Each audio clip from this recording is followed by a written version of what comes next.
Joe and I, Superbly Supernatural, the way we do paranormal is the way we do paranormal. We're different to how we was when we first started. We become more skeptical. We do paranormal because it's our passion. We believe in the afterlife. We believe life goes on. We believe in ghosts, in spirits, in energy. The energy goes on. Since we've been doing this from a certain location, we believe in cryptids, creatures not from this realm. Which, if you'd asked me that, or Joe that, like a couple of years ago, especially me, I would have been like, I don't believe in creatures. I don't. But what we've caught has changed my mind. We believe in aliens and UFOs. We are very, very into paranormal, the supernatural. The way we do it, we don't go for like cheap thrills. We don't fake anything, and we like to remain very factual, and we like to debunk. And some people might not like that side of it. Some people might like the side where they can get a quick scare. That's not us. We like to do, and this is why we don't do many lives as well.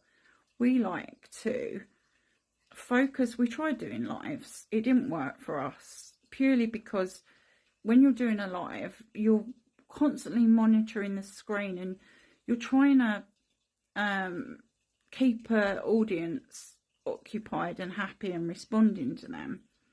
And by doing that for us, it just didn't work, because we like to get our equipment out. We like to set all of our static cams up. It can take us an hour and a half to set up.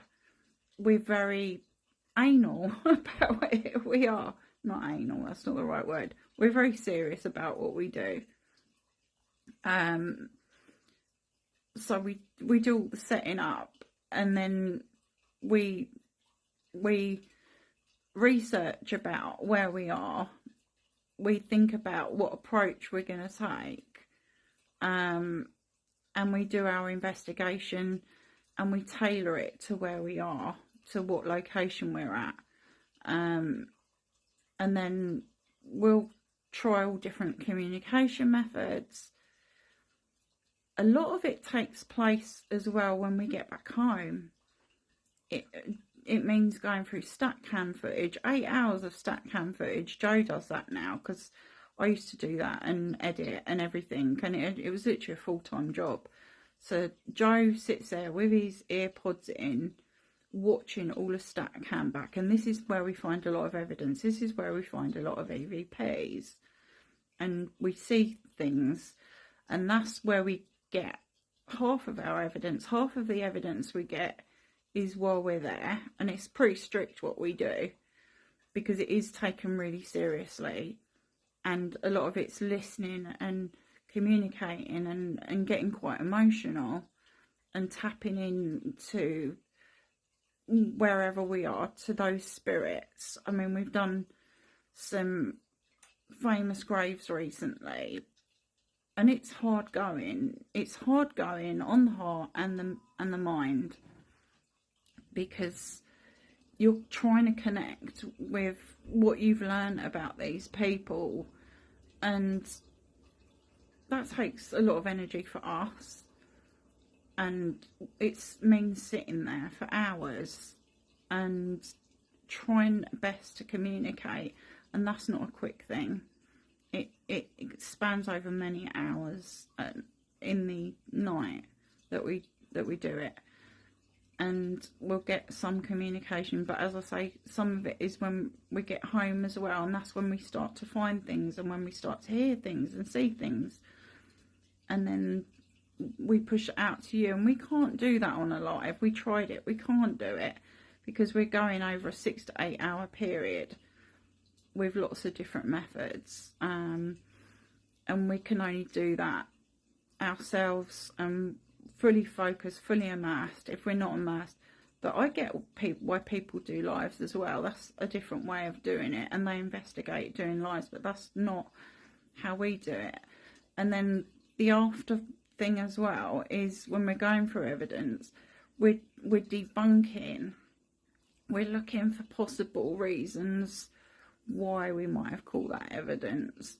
Was there anything there? And also when we're there, we're aware of our surroundings, of nature and rustling in the trees and everything. And then when watching cams back, stack cams, and going through our evidence, we debunk before we try and prove.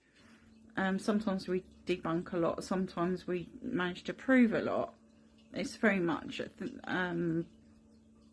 process that we go through, and not everyone's gonna be into the way we do it, and that's fine, but that's the way we do it.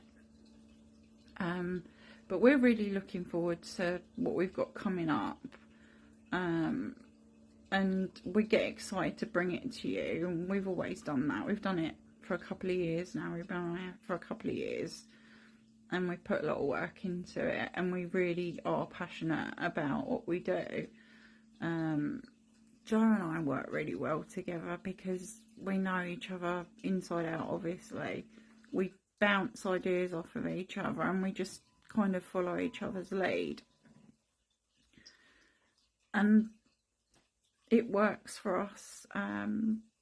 We did used to go out with others, but Joe and I found we work better together as a duo.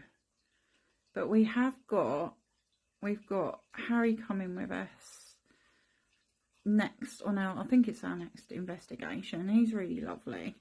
He hasn't been out with us for a while, but he's really serious, and he's very intelligent, and he's very into the paranormal.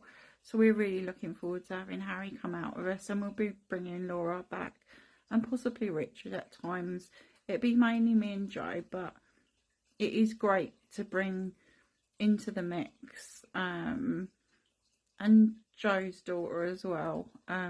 She comes occasionally because we're all into the paranormal, and we've all got the same interest, and we've all got our own capabilities as well, with connecting. We've all got something. Laura's more like a psychic medium. She sees things, she knows things. Jade picks up on things really well. And Harry, he's really, really into it, and he's so intelligent, and he's very intelligent with the way he approaches it. We'll be back, Joe and I, with new locations, more podcasts, more discussing equipment and other bits. So we'll see you very, very soon. Hopefully next week. See you soon. Bye, guys.